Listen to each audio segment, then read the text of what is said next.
It's now emerged that a report compiled by a group of German experts for the National Treasury about the state of Eskom says one of the major issues is not just engineering problems, but in fact the way in which Eskom is managed. The report also says there is a risk of much higher levels of load shedding if there are problems with water purification plants that supply major power stations like Medupi with clean water. Vally Padayachee is an energy expert, also former executive manager at Eskom and at City Power. He joins us now. Vally, good afternoon to you. Thank you very much indeed for your time. We've become so used to hearing about the engineering problems, wet coal, problems with the boiler tube at Eskom. Are some of the big problems managerial in nature as well? Good afternoon, Stephen, and a very good afternoon to your viewers as well. And once again, thank you for inviting me back. Yes, if we go by the report, the VGBE report, actually it's a report by the consortium. And, of course, it's 614 pages, and I'm still reading through it, but I've read through the main points. And I can say it's an excellent report. And I know the team quite well. In my Eskom days, I worked with most of the consortium members. So they're an excellent bunch of people.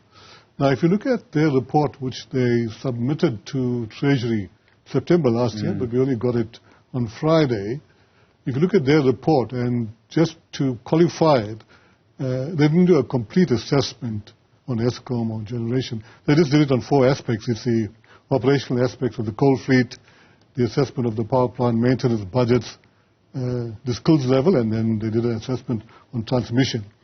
They did that in 4.5 months, 614 pages. So just based on what I've read and so on, they've made some very far-reaching findings, recommendations, and so I also understand that Eskom had accepted it. I'm not sure if they accepted the entire report. Now, a key finding in the context of their mandate was, and they focused a lot on the EAF, because the EAF factor is a key attribute of the generation health, if I can call it. And they said in their report, and if I can just quote it, the low EAF, they reckon, is just attributable to one factor. And that factor is the management system of generation, with its governance, structure, and processes, is dysfunctional and too complex. And they also give one solution, one direct solution. And they say the operation and maintenance must be improved and conducted according to industry standards. And they give a whole list of and sort of granular detail. So if you unpack that statement, which I think it's not new to most people who worked in generation, the systems are there, procedures, policies, etc. It's how do you manage it. And I think the one key factor below that statement, and I'll hand back to you, is that there's been too much of head office, and they say head office interference in the power station management. And they are saying the power, excuse the pun, must go back to the power stations, and the management must be more empowered.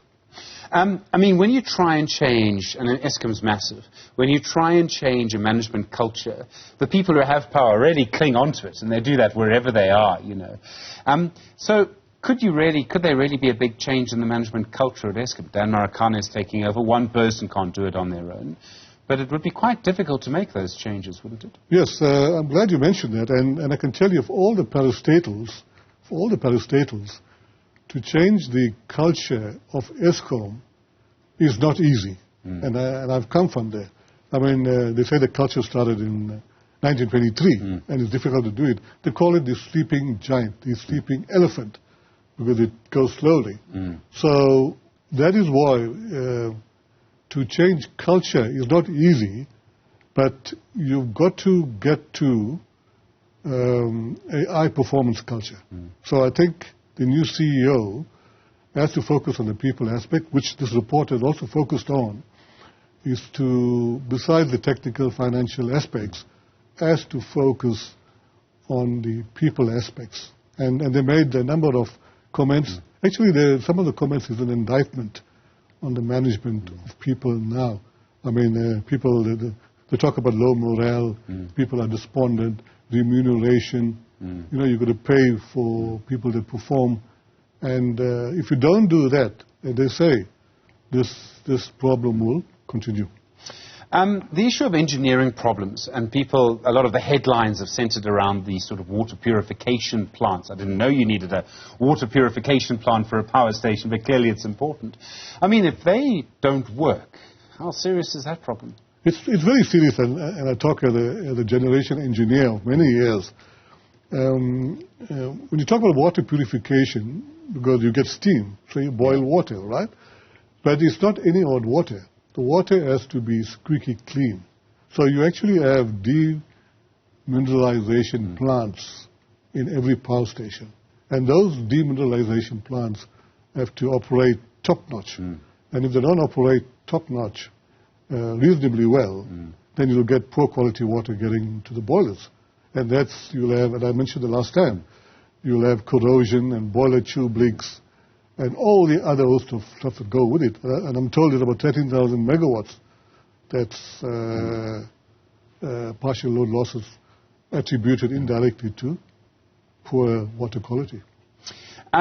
Is it possible to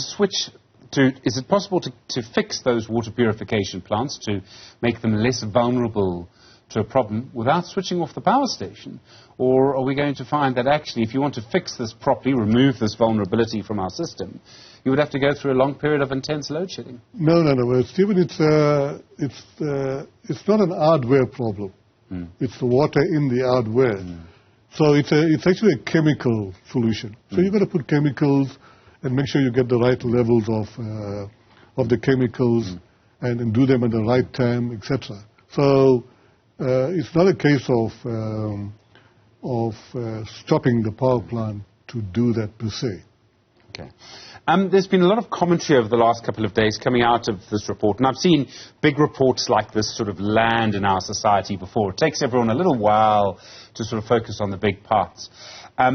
That suggests that while the President has said we've been making progress against load shedding, and the Electricity Minister has said we've made progress against load shedding, this report really suggests actually we haven't made nearly as much progress as we thought we had had. How do you assess that? I mean, is that a fair comment? Yes, I think it's a fair comment because I've always talked about the EAF and the low EAF. I mean, we are about 50%.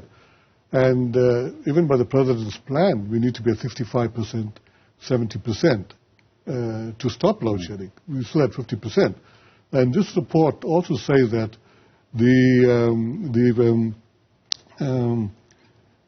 fixation, you know, the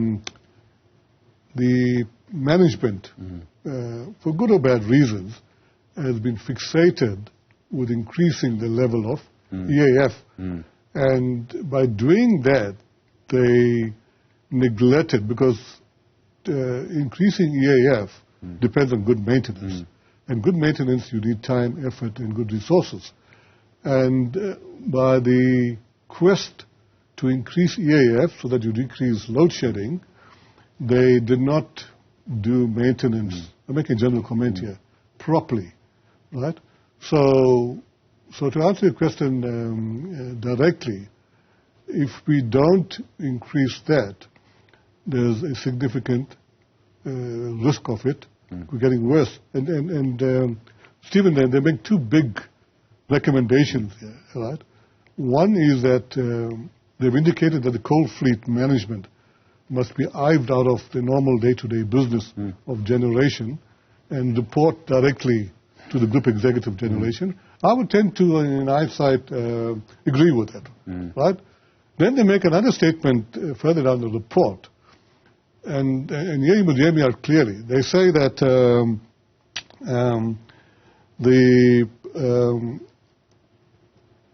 the improvement of performance of generation should not be deflected, if I'm using my own words here, by other strategic imperatives, and they quote the just energy transition, right? Storage, repowering. In other words, by bringing those strategic imperatives into the maintenance of the fleet, there's distraction. So what they're saying is that, and I understand it very carefully, is that let the coal fleet management, coal fleet, do its work in terms of getting the maintenance done properly and so on, and get the correct budgets, time and effort, and don't be constrained, especially in this crisis situation, by the focus on the renewable aspect and the just energy transition, etc. That's one aspect. The other one that they talk about from the transmission side, and I'm jumping here, because that was part of the mandate, they've indicated that the transmission grid has been maintained quite well, right, and old. So if they don't continue maintaining it, it's going to give problems. But what they've also alluded to in the report is that, which is common knowledge, is that the transmission grid has been geared for what I call a waterfall generation. So it's one-way centralized generation, and not geared for renewables intake, significant. So what they're saying in the report, and they quote a figure, I don't know, about 75 million or billion rands of expansion that you need on the grid to accommodate the significant uptake of renewables that we require. This is notwithstanding the 300 billion rand that you require to put new generation.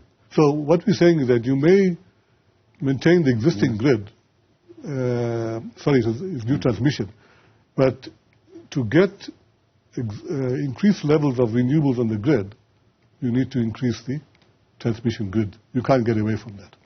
Doesn't matter which way you look at it, the problems cascade, don't they? Absolutely. Yeah. Vally Padayachee, I really appreciate the time. Thank you. Energy expert and also a former executive manager at Eskom and at City Power.